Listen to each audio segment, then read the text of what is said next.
Një video e Egli teksa parukjeri i rregullon flokët po qarkullon gjerësisht në rrjet, duke ngjallur reagime mes ndjekësve të Big Brother VIP Albania.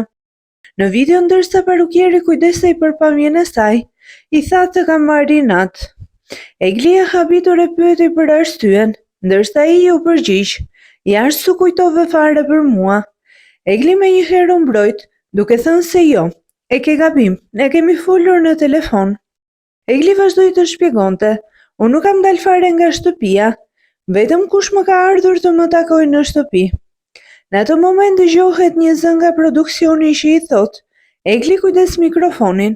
Kjo frazë ndezi menjëherë spekulime në rrjet, me shumë shikues që e interpretuan si një sinjal se Egli po jepte informacion të ndaluar, duke lënë të kuptohej se ajo nuk e ka lënë fare shtëpinë e Big Brother. Nga ana tjetër, fansat e saj dolën në mbrojtje, duke shpjeguar se Egli e kishte fjalën për shtëpinë e saj personale dhe jo shtëpinë e Big Brother VIP.